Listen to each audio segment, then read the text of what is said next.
அன்பு நண்பர்களுக்கு வணக்கம். லேபர் படை இயக்குனர் சத்யபதி. மணிரத்னம் கதை, திரைக்கதை எழுதி இயக்கியிருக்கிற திரைப்படம் நாயகன்.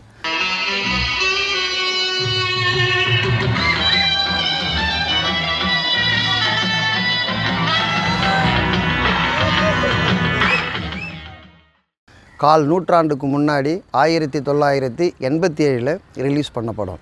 நான் திண்டிவனத்தில் 90 பைசா டிக்கெட்டில் பார்த்த படம் இன்றைக்கி 99 ரூபா டிக்கெட்டில் பார்க்குற அளவுக்கு இந்த படத்தோட தரம் உயர்ந்திருக்கு. காலங்கள் கடந்திருக்குன்னா இந்த படத்தோட தன்மை என்னென்னா, மிகச்சிறந்த கமல் படம் 10 படத்தில் முதல் படமாக கூட நாயகனை சொல்லலாம். அந்தளவுக்கு அழகாக இருக்கும். வேலு நாயக்கர்ன்ற ஒரு பிம்பத்தை அழகாக மணிரத்னமும் கமலும் சேர்ந்து செதுக்கி இருப்பாங்க. பாலகுமாரனின் உயர்ந்த வசனங்கள், ஆளுமை மிக்க பி.சி. ஸ்ரீராமின் கேமராவின் ஒளிப்பதிவு, இவங்க எல்லாருமே தூக்கி சாப்பிடும் இசைஞானி இளையராஜா. பாடல்கள் அத்தனையுமே வேறு லெவலில் எழுதியிருப்பாங்க. வேறு லெவலில் ஒளிப்பதிவு நடந்திருக்கும். தோட்டாத்தரணியின் மிகப்பெரிய செட்டு அற்புதமாக இருக்கும். பி.டி. லெனின் விஜயனோட எடிட்டிங் கூட சேர்த்து படம் பார்க்கும்போது, ஒரு 25 வருஷத்துக்கு முன்னாடி பாம்பேயில் வாழ்ந்த வேலு நாயக்கருடைய ஹிஸ்ட்ரியை எடுக்கும்போது ஓப்பனிங்லேயே இளையராஜா மிரட்டி இருப்பார். எந்த இடத்துல ஆர்ஆர் பண்ணணும், எந்த இடத்துல எஃபெக்ட் பண்ணணுன்றத அழகாக இருக்கும். ஃபஸ்ட்டு ஷாட்லேயே சின்ன பையனாக கமல் ஓடி வருவார். அந்த ஒரு பாலைவனம் மாதிரி இருக்கும் ஆட்டு மேட்டில். அந்த இடத்துல ஆர்ஆர் பண்ணாமல் அந்த ஹேர் எஃபெக்ட் சொல்லுவாங்க தெரியுங்களா, உப்பு, அந்த காற்று எஃபெக்டில் ஓப்பன் பண்ணி தென்பாண்டி சீமையிலேன்னு சாங்கை ஓப்பன் பண்ணுவார். அந்த இடத்துல அடிக்கிற கிளாப்ஸ் இருக்குமே தேட்டரில், அப்போவும் அதே கிளாப்ஸு தான், இப்போவும் அதே கிளாப்ஸு தான். ரிலீஸ் அன்றைக்கி இப்போ பார்க்கும்போது நிறைய யூத்தோடு நான் உட்காந்து கனெக்ட் பண்ணி பார்க்கும்போது ஒவ்வொரு பாடல்களும் ஒவ்வொரு வசனங்களும் ஒரு கேப் கொடுத்து கிளாப்ஸை வாங்கியிருக்கு. அதே சமயத்தில் நாயகன் படத்தை கமல் இப்போ நினச்சா கூட நடிக்க முடியாது, மணிரத்னம் இப்போ நினச்சா கூட எடுக்க முடியாது. அந்த அளவுக்கு அந்த படத்தை மணிரத்னம் கமலை ஆட்டி படைச்சாருன்னு சொல்லலாம், ஆட்டி வச்சாருன்னு கூட சொல்லலாம். அந்த அளவுக்கு ஒரு ஃப்ரேமும் ரொம்ப எக்ஸ்ட்ராடினரியாக இருக்கும். 4 பேருக்கு உதவணுன்னா எது வேணாலும் செய்யலாம் சொல்கிற டைலாக் இருக்கே பாலகுமாரன், எக்ஸ்ட்ராடினரி. அதே பாலகுமாரன் பாட்ஷாவில் ஒரு தடவை சொன்னால் 100 தடவை சொன்னேன்னு எப்படி பஞ்சு வச்சாரோ அதே மாதிரி பஞ்சு தான் கமலுக்கு இங்கே வச்சுருந்தார். அதுவும் ரொம்ப எக்ஸ்ட்ராடினரியாக இருக்கும். அடுத்து குயிலியோட அந்த ஒரு படம் வந்திருக்கும். அந்த படத்துக்கு அப்புறம் குயிலிக்கு ஒரு கிளாமர் டான்ஸு கொடுத்துருக்கோம்.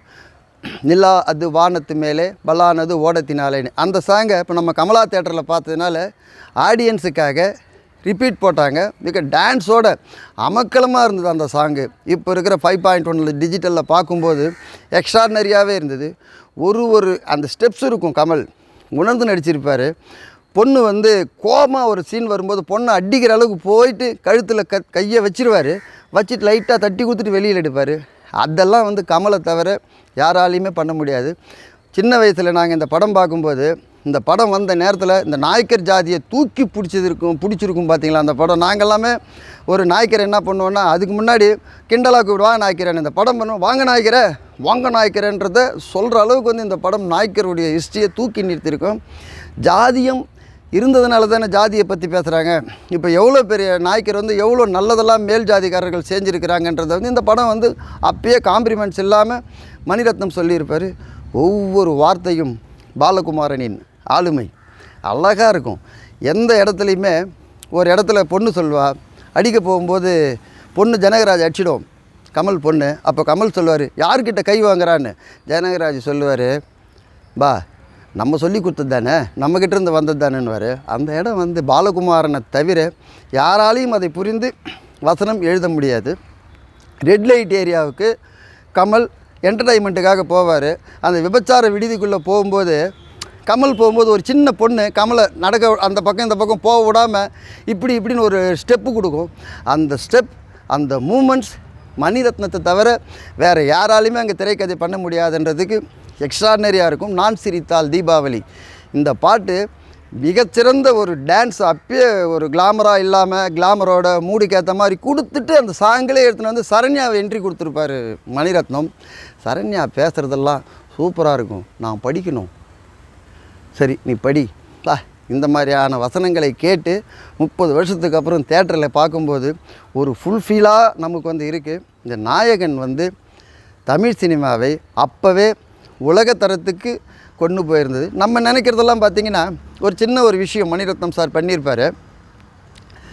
கமலோடைய பையன் இறந்துட்டார், பாடி வெளியில் வந்து நிற்கும். இது தெரியாமல் கமல் அவர் வீட்டு மாடியில் புறாவுக்கு சாப்பாடு போட்டுன்னு இருப்பார். சுற்றி எல்லாமே நிற்பாங்க, என்னன்னு கேட்பார். அதுக்கப்புறம் எட்டி பார்க்கும்போது பாடி கீழே இருக்கும். ஒரு 200 பேர் அதுக்கு விளக்கேற்றி பூவெல்லாம் போட்டு மாலெல்லாம் போட்டு நிற்பாங்க. இது மட்டும்தான் நமக்கு ஒரு டவுட்டாகவே இருந்தது. அது எப்படி ஒரு பையன் இறந்த தகவல் வந்து தெரியாமல் ஒரு நாய்க்கரையா வந்து அடுத்த புறாவுக்கு தீனி போட்டுக்கின்னு இருப்பாருன்னு. பட் அந்த காலத்துக்கு அந்த மேக்கிங் ஓகேவாக இருக்கலாம். இப்போ பார்க்கும்போது இதை கொஞ்சம் சரியாக இருந்திருக்கலாமோ அப்படின்னு மட்டுமே தோணுது. எதுவாக இருந்தாலும் பெரியவா சொன்னால் பெருமாள் சொன்ன மாதிரின்ற மாதிரி பெரிய இயக்குனர் பண்ணும்போது நம்ம ஒத்துக்கலாம். அதே சமயம் கமலை ஆட்டி படைத்ததில் மணிரத்னம் செதுக்கி இருக்காருன்னு சொல்லலாம்.